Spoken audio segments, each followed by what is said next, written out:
بسم اللہ الرحمن الرحیم وصلی اللہ علی نبی الکریم۔ آج کا ہمارا ٹاپک ہے برائی پھیلانا۔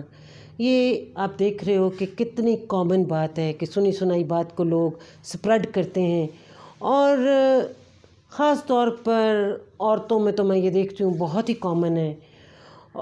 اور جو کتاب ہم نے سلیکٹ کی آپ کے سامنے ہے، یہ اسلام ایک تعارف ہے، یہ میں یہاں سے دکھاتی تھی، اسلام ایک تعارف، اور اسی کو ہم پڑھ رہے ہیں۔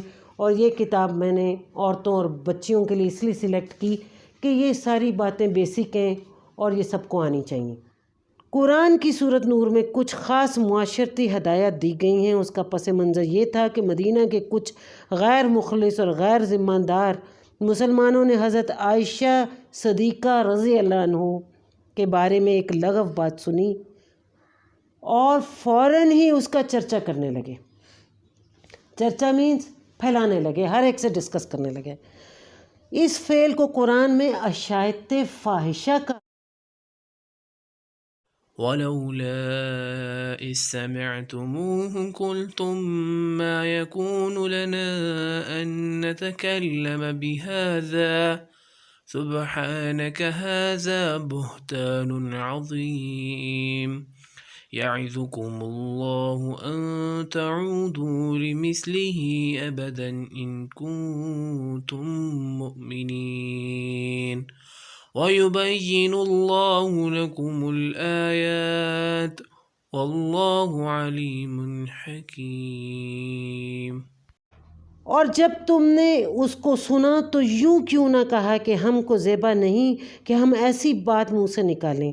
معاذ اللہ، یہ بہت بڑا بہتان ہے، اور اللہ تم کو نصیحت کرتا ہے کہ پھر کبھی ایسا نہ کرنا اگر تم مومن ہو۔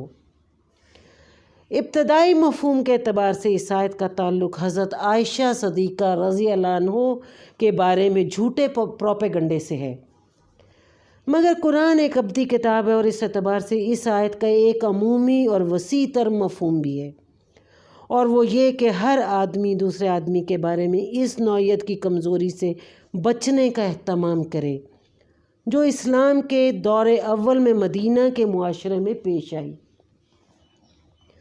سماجی زندگی کا مطلب ہے کہ جو ہماری سوشل لائف ہے میں اکثر ایسا ہوتا ہے کہ کسی شخص کے بارے میں کوئی بات سامنے آتی ہے، باعتبار حقیقت وہ ایک سادہ بات ہوتی ہے، مگر کوئی شخص نادانی یا شرپسندی کی بنا پر اس کا ایک الٹا مفہوم نکال کر اس کو بیان کرتا ہے۔ اب سننے والے اس کو لے کر اس کو پھیلانا شروع کر دیتے ہیں، یہاں تک کہ وہ بے بنیاد بات ہر طرف پھیل جاتی ہے۔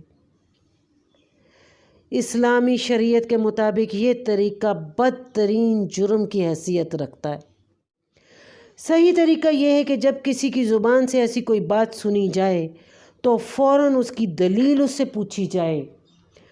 اگر وہ اپنے قول کی تائید میں، یعنی جو بات اس نے کہی اس کو کنفرم کرنے کے لیے اس کے پاس کوئی ثبوت ہے، وہ اپنے قول کی تائید میں کوئی حقیقی دلیل نہ دے سکے تو سختی کے ساتھ اس کی مذمت کی جائے، اور لوگوں کے اندر یہ ذہن پیدا کیا جائے کہ کوئی شخص بے دلیل بات نہ اپنی زبان سے نکالے اور نہ کوئی سننے والا اس کو سنے۔ بری بات کو تحقیق کے بغیر دہرانا اسلام میں بہت بڑا جرم ہے۔